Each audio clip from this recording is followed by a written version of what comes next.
Adam, who you got bringing in number 10 on your power rankings? I literally just finished typing my list as you were bringing this segment in. So based on the resiliency of this team and everything that they've been through, they're not supposed to be where they're at right now. Absolutely not. They've been on the road. They haven't played at home. Yes, I just gave it away. I'm talking about my New Orleans Saints. The resiliency of this team, the defense of this team being second in the league in turnovers, not having a true wide receiver presence. Alvin Kamara's hit and miss right now because you don't know what you're going to get from him. Offensive line is crumbling. Coordinators have been out with COVID. And the reason they lost so badly to the Panthers is they didn't have their primary defenders out there. The Saints are now going back home to feast on a Giants team. We saw what happened the last time the Saints got back into the Dome. Not talking about the Super Bowl, but the energy, the revival of the city, the mantra of the team. I'm sticking with the New Orleans Saints at 10 because their resiliency earns them this spot in the top 10. Absolutely not. They beat a Green Bay team where it looked like Aaron Rodgers just decided not to play. One fantasy point, right? Let me go ahead and just blow one so you guys can really see how much I mean to this game. Got destroyed by Carolina, and then you beat what we now see is a bad New England offense. So, I mean, they're 2-1. We're not trying to take away W's, but top 10 can't do it. At the 10 spot, I've got the San Francisco 49ers. I mean, they're 2-1. They lost a tight game to a Green Bay that seems like they're back in NFC Championship level form, and they had a lot to prove, but they still played a very resilient and tough game. Right. I mean, each week, San Francisco came out and done what they were supposed to do. I know we look at the final score of the Detroit game and be like, it was only a one-score game.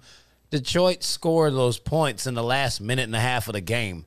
They were in the prevent. I mean, they were up 41-17. The score is not indicative of what they actually did in that game. Yeah. I mean, they handled Philly.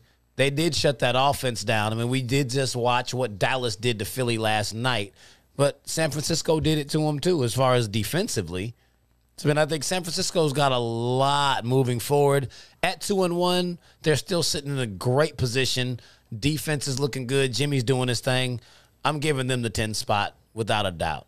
Who you got at 9? Number 9, man. Go ahead and give me another NFC South team at the Carolina Panthers. Being 3-0, I mean, this is another defense that is absolutely popping right now. We see Matt Rule, go into a Baylor program, clean it up, and get them, looking great, and, really put out a Justin Herbert product. And you've got him here with Sam Darnold cleaning up the defense. And in the second year, now that he's able to work with a much more physical, a much more smarter, a much more overall just better quarterback than Teddy Bridgewater was. Let's call it how it is. Now, Bridgewater was good, but Darnold is clearly more talented. And the fact that he's got a line, the fact that he's got weapons, the fact that he looks confident, he's happy. He's extremely happy with his career in Carolina. And you can see that rippling throughout the locker room. And, like we've always said, it really matters where you land in the NFL. And I cannot count out the Carolina Panthers being in 3-0 team. I could see them being a divisional team at this point, which is really surprising, but hats off to him. Matt Rule's doing a hell of a job over there.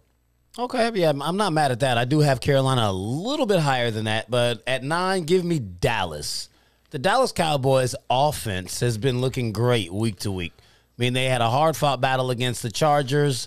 They put up a lot of points against Tampa in a loss, and I know we all laughed about them, about that moral victory. But the way the offense has been clicking, I don't think there's very many defenses in the NFL that are going to be able to slow down the offense. It's just a matter of can they stop people. But they're legit. I mean, they're going to put up 25, 30 points pretty much every week. Right. So they just have too many weapons, and Dak's looking very comfortable. I mean, the Dallas hype train is ridiculous, but they are really good this year.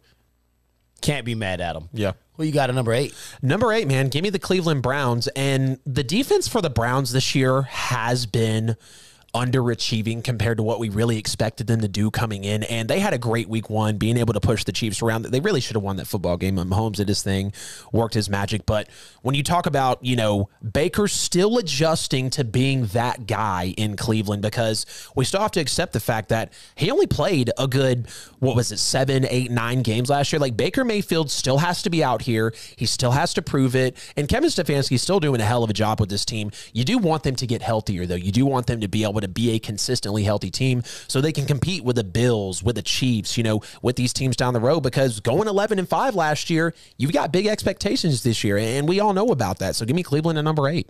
Okay, at number 8, I've got the Buffalo Bills. I mean, they got smacked around week 1, surprisingly, by Pittsburgh. Josh Allen looks like he was in some type of a regression. Week 2, they just straight up blanked the Miami Dolphins. Even though it wasn't a stellar performance from Josh Allen, the team showed up. Right. And they all made it happen. I mean, to beat the team 35-0, you don't have to just have those. Like, that's not just the quarterback. That was a collective effort and straight destruction. And then they came out against what we thought was a top defense in the league in the Washington football team and just completely obliterated them. Yep. What was it, 43-13? It was something 43-21. Oh, they actually put up another score. Okay. Yeah. I mean, still, You changed it 42, didn't you? It was on the same time as our game. Yeah. He's like, I caught that. No, I had some blinders about what happened there. But, yeah, I mean, the Buffalo Bills, they look like they've actually figured their life out. They're 2-1. I mean, what seemed like a rocky start at 2-1, it really wasn't. Like, that's not bad by any stretch of the imagination. They're first place in the NFC or in the AFC East. So the Bills are right on track to be where everyone expected them to be. Who you got at number 7? Number 7, now do give me the Green Bay Packers. And inching out a close win over San Francisco, I do like to see that a lot. And I know week 1 was week 1. But you still have to take a look at week 1. I mean, 38-6 by New Orleans. And then, yeah, you're absolutely, taking Detroit out of the water. And then you've got a good win, like I also said, against San Francisco. But is this, is Aaron Rodgers going to be like he was in week 3? Is he going to be able to bend but not break? Is he still going to be able to be there for his locker room? Because we've seen Aaron Rodgers time and time again. When it gets thick, Aaron Rodgers doesn't want to be out in the game. Aaron Rodgers doesn't want to have to put the team on his back. He gets in a little 14, 17-point deficit, and he feels like he checks out of the game. And a lot of people called me crazy at one point. No, how could Aaron Rodgers check out? Look at the tape. Don't let your eyes lie to you. So I like the Packers being here at number 7. I know some people are going to trip thinking they should be much higher, but when you're talking about true threat on both sides of the football, I've got other teams that could do that better than the Packers. Yeah, I mean, that's not a bad spot for them. I mean, at number 7, I've got the Carolina Panthers. They're sitting at 3-0. They have 3 pretty decent wins. I mean, the first game was against the Jets. We didn't know what the Jets were going to be. It was some type of a little homecoming rivalry for Sam Darnold. They handled business. They've since then ran through the Saints. And then last week, I mean, the Carolina Panthers actually look like they're for real. I don't know how far they can go, but as we move into week 4, the Carolina Panthers are absolutely one of the top 10 teams in the league. Sam Darnold is looking very comfortable. Even without Christian McCaffrey, it wasn't him that was winning those games to start this season in the first place. They seem like they're a team that's actually starting to move in a direction where they're not dependent on a Christian McCaffrey, who personally I think they should move off of. Whoa. Move off of CMC after one injury? You know how many assets they can get for him with what this team is already? Yeah. Now, as much as I still too much on it. Right. Now, as much as I still do disagree, unfortunately, you can't deny that running back is one of the most replaceable positions in the league because they come left and right. There's a reason you have 3 or 4 featured backs in a team. So I still don't think they'd move off. But the amount of assets that they could acquire, I can't argue with that 100%. You can get draft picks and number 1 offensive players, whether it's another running back, a wide receiver, whatever position you can get, they can improve greatly moving off of CMC. Yeah. It's not to say that he's done or he shouldn't be like I'm not hating on Christian McCaffrey at all. Yeah. But if Carolina moves on from Christian McCaffrey, they could greatly improve that team to where they can actually take a step into possibly being on contender status. I could see like 4 first-round picks going across the board for CMC on the block. If they picked up that much, then Carolina would be something to be worried about. No, Wesley, we don't hate the Titans. Relax. We're going to get there. It's okay. No, they're not in the power rankings. You're not mine anyways. Maybe don't want to spoil it for you. Talk about the picks at the end, bro. We're talking top 10, Wesley. Sit down somewhere. Yeah, man. We're talking good top 10 NFL teams. Okay? Okay, cool. Just making sure we're on the same page. Proceed. Right. At number 6, who you got? Give me the Baltimore Ravens at number 6. And it feels good to be able to rank the Ravens this high confidently again because, I know you lose to the Raiders, but now we're talking about the number 1 offense in the NFL at this point. Derek Carr, 400-plus yards a game. or averaging, excuse me.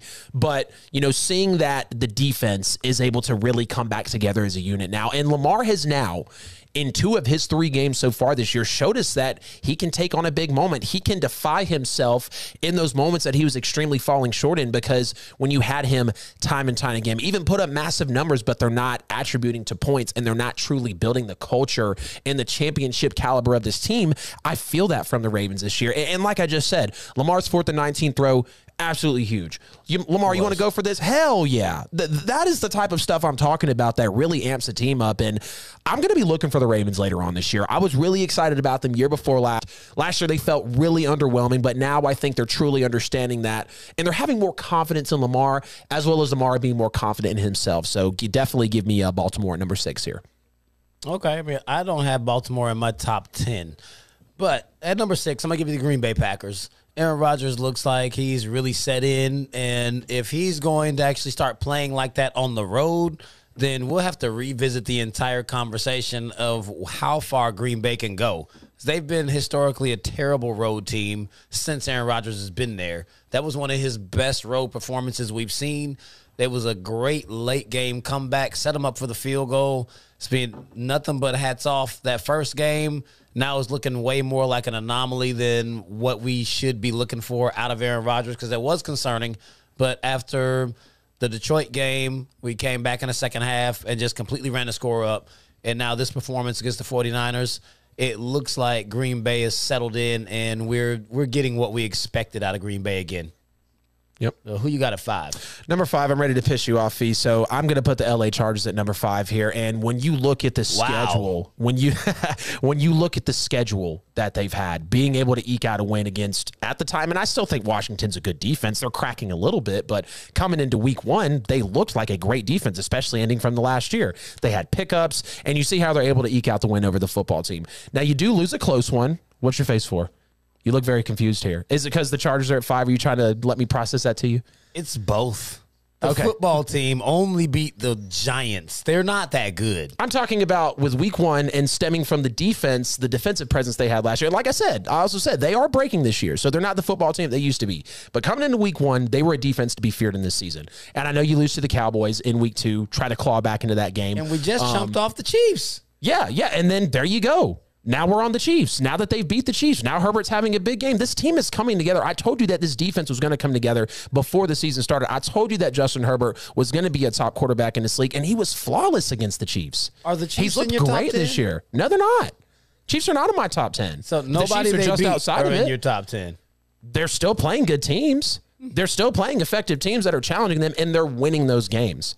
You just put the Cowboys in your top 10. Cowboys are actually my number 11.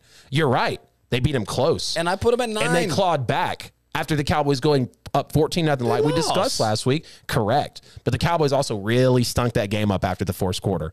And the tape and the numbers show you that. They could easily be a 3-0 team. I love my Chargers at 5.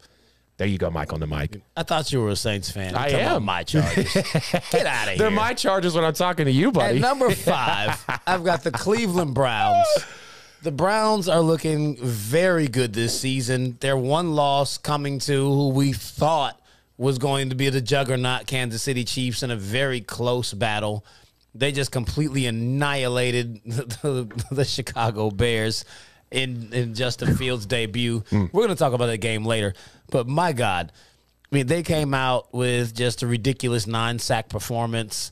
I mean, the defense is looking good. Baker is consistent. I mean, no one expects Baker to just come out and blow the league away. He's not going to be an MVP candidate. This is a running team with a quarterback that's formidable and a very good defense. So I think that 2-1, the Cleveland Browns, they're sitting really strong right now. I got them in my 5th spot. Right on that.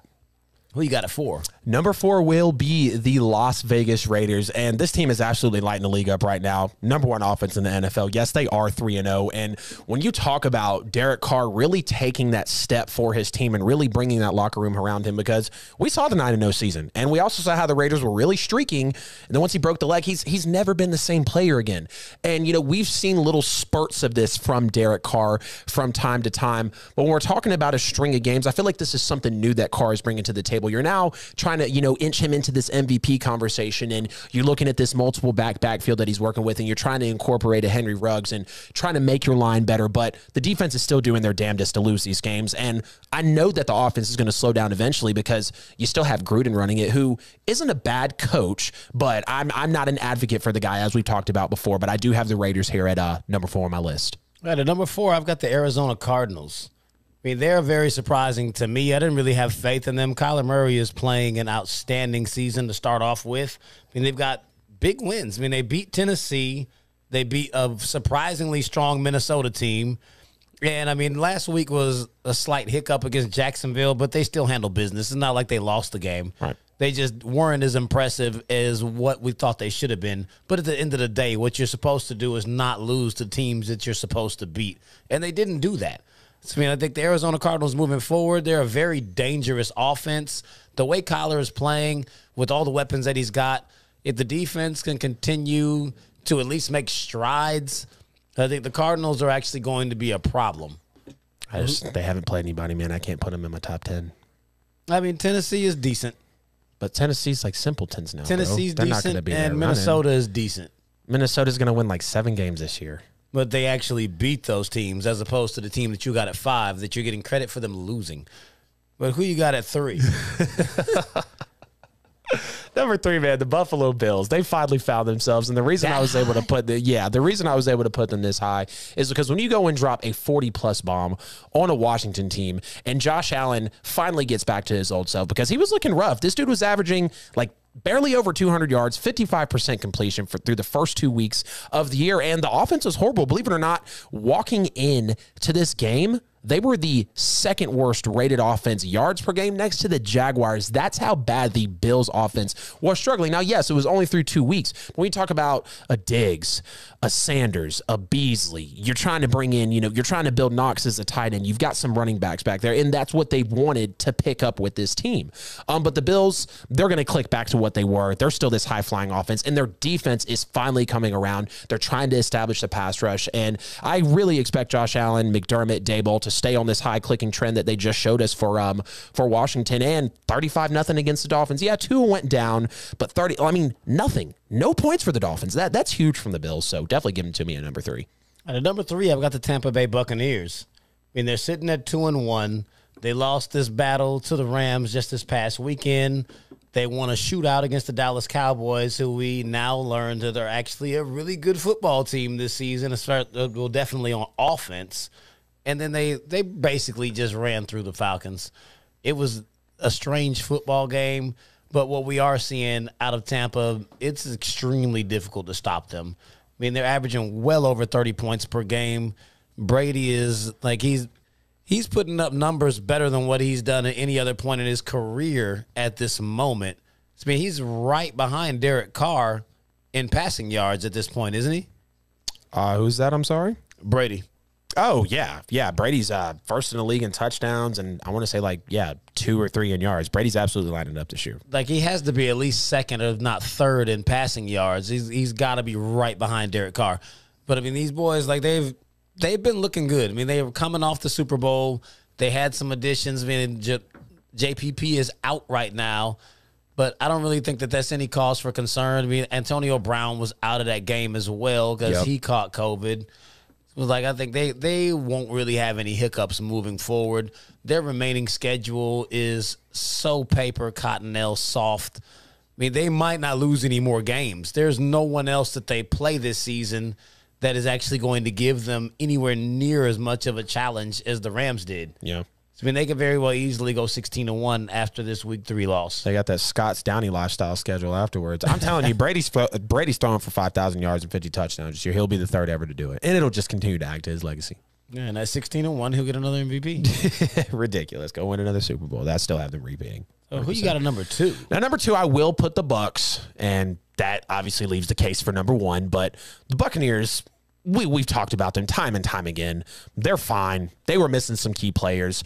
They still played a hell of a game against the Rams. Now, the Rams were able to kind of salt that game away after the half, had some big plays, and I never truly felt like Tampa was in that game after halftime.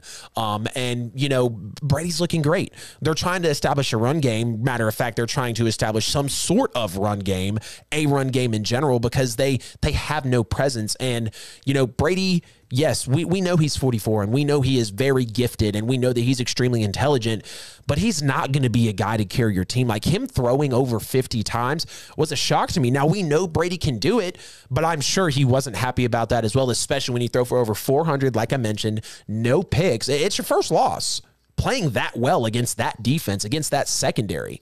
So definitely got the Bucs at number 2.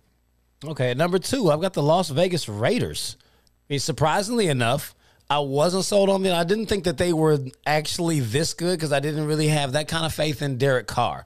Derek Carr is having a season much like he did when he was on pace to win MVP. And unlike the Carson Wentz crew that still gives him credit for that one season, Derek Carr has finally made his way back to that status. Yep. And, I mean, hey, it's big up to the Raiders for sticking with him because there was plenty of time in between times like, man, y'all got to get off of him. Right. But they had faith in him. He's now looking like who they thought he was and returned to that form. The Raiders are looking like a really good football team because they're actually winning very resilient games. It's not like they're just playing bad teams and he's feasting on them. They're getting down and he's coming back. He's still sticking to the game plan. He's making great throws. He's leading the league in passing. The Raiders' offense is like it's never to be stopped. Like you can't ever take a step back and be like, all right, we got this. Right. At any point in time of the game, they're liable to drive down that field and come back on you, and they've, to this point, been doing it. Yep. Very tough to stop. Ruggs going to play a huge part in that offense this year. Major part. Yeah, like He'll grow over the weeks. He's that speed threat. Just like what a Tyreek Hill is to Pat Mahomes. Even though, I mean, we're not comparing Ruggs to Tyreek Hill, but Ruggs does have that kind of speed. Yeah, he does.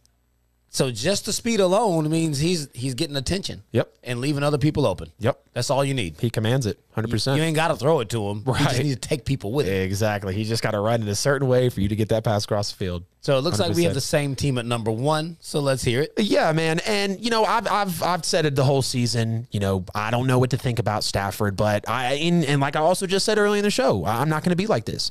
My eyes aren't lying to me. The Rams are the best offense in the NFL right now, and there's no question about that. They lead the league in big plays. They lead the league in plays of over 50-plus yards, and nobody is secondly close to them. Yes, better than the Chiefs. Yes, better than the Bucs. Yes, better than the Seahawks. Yes, better than the Bills. Absolutely. They are absolutely taking the league by storm. And I know it's only through 3 weeks, but when we truly talk about who has looked the best week in and week out, it's been the Rams. Now, I still don't know. I was talking with my boss earlier today. Is Stafford going to be that dude that can hang when it gets thick? Because that game never got thick for the Rams. Stafford was comfortable the whole time. I mean, Deshaun Jackson came back to life in this game. Cooper Kupp, again, Robert Woods, Tyler Higbee. If they could get a running back core, they would, without question, be the best team in the NFL. And it does pain me a little bit to sit up here and say that, but they did just beat the Bucs, and they beat the Bucs handily. And I know there was injuries, but hey, they both walked out there, knew what was on his slate. Brady could have won that football game. We both said it, but at the end of the day, the Rams are just the better team right now, and I can't sit here in front like anybody else is better than the Los Angeles Rams at this point in the NFL.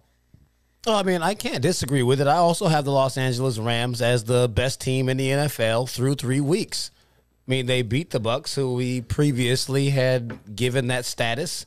They also, they've got wins over the Colts and the Bears, neither of which are actually very, very good football teams at this point. Are there 0-6 between the two of them? Colts and Bears, 1-5. So 1-5. Bears beat the Bengals week before when Justin Fields came in for Dalton. Okay, yeah, 1-5 between the two of them. So I mean, those wins don't mean as much as what they seemed. I mean, the first week of the season, we thought the Bears actually were decent, in which they absolutely are not. But at this point, the Rams have proven that they are the number 1 team in the league right now. The only issue I would have with the Rams is saying that they may have they've peaked too fast. They've gotten to where they've gotten. Now, the battle is for them to not get complacent. Can you keep evolving? everybody's going to look at what you're doing, and they're going to start adjusting to you. And you play in the toughest division in football. You've got the Cardinals this week. Teams are going to start playing you different. And at that point, we'll then see if Stafford's going to be able to continue to play the way he's been playing, which I don't think he will. But they're the top team in the league right now.